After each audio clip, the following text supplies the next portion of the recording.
তোমাদের রাধিকার যে এত রাগ হবে সেটা আমরা কখনোই ভাবতে পারিনি, জানো তো। So good afternoon everyone, welcome back to my another new mini blog day 29।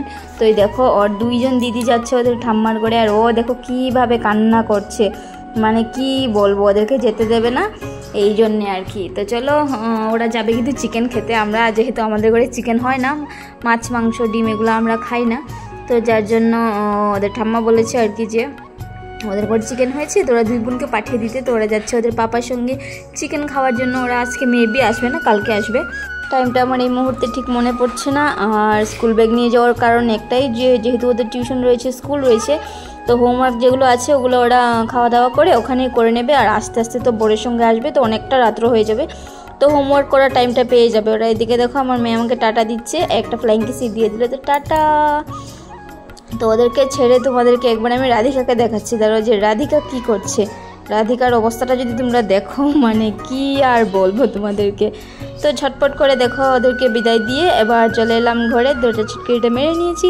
আর এই যে দেখো তোমাদের রাধিকাকে কি করছে, ওকে মোবাইল দিয়েছি, তারপর ও চুপ হয়েছে। তার আগে কিন্তু কি বলবো, মানে কান্নাটা থামানোই যাচ্ছিলো না আমার আর কি। আর এদিকে দেখো এখনও দিদি যায়নি, কিন্তু দিদি রয়েছে, তো দিদির জন্য আমি ভাত বেড়ে নিচ্ছি। দিদি ভাত খাবে, আমরা সবাই খেয়ে নিয়েছি।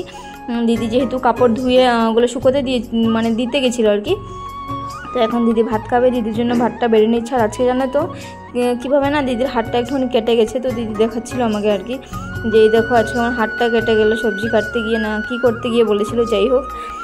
তারপর দেখো আমি রাধিকার সঙ্গে একটুখানি টাইম কাটাচ্ছিলাম। আর তারপরে দিকে সন্ধ্যা হয়ে গেছে, আমি পুজো টুজোটা দিয়ে দিচ্ছি। আর এবার তোমরা ভাববে যে ভিডিওটা কে করে দিচ্ছে আমাকে। তো সন্ধ্যা হওয়ার হ্যাঁ সন্ধ্যার সময় বলতে পারে, একটু আগে বনু এসেছে, আর আসার সময় ও মোমো নিয়ে এসেছে। তো আমি ও রাধিকা সবাই মিলে মোমো খাচ্ছিলাম। ওরা দুই বোন কিন্তু এখনও আসেনি ঘরে, আর ওদের কিন্তু একটুখানি লেট হবে আসতে। ফোন করেছিলাম আমি, ফোন করার পর বললো আর কি, ওর পাপা বললো যে ওই মানে 10:30 11টার মধ্যে বেজে যাবে আসতে আসতে। আর মোমোটা খেয়ে তো এত পরিমাণে ঝাল লেগেছে কি বলবো। আর ও কিন্তু আইসক্রিমটাও এনেছিল সঙ্গে করে, তো সেটা আর দেখানো হয়নি, ভুলেই গেছিলাম আর কি। আর আইসক্রিম মানে বলতে পারো তো আমুলের আইসক্রিম, আমুলের আইসক্রিম ছাড়া আইসক্রিমটা কোনো টেস্টই নেই। আর এই যে আইসক্রিমটা ভীষণ টেস্টি, ম্যাঙ্গো ফ্লেভারের, আমাদের সবার ভালো লাগে। হ্যাঁ, আর তোমাদেরকে একটা অবস্থা দেখাই আমি, এই দেখো এই যে ওর নাক মুখটা একবার দেখো, পুরো লাল হয়ে গেছে মোমো খেয়ে, এতটাই ঝাল ছিল মোমো। দেখো ওর নাকটা পুরো বোঝা যাচ্ছে যে লাল হয়ে গেছে। এটাই হয় ভাই, পরিষ্কার মানুষ হলে না এটাই হয়, আমাদের মতো কালো আর কি বলবো, আমরা তো এটাই বলবো কালো জগতের ভালো।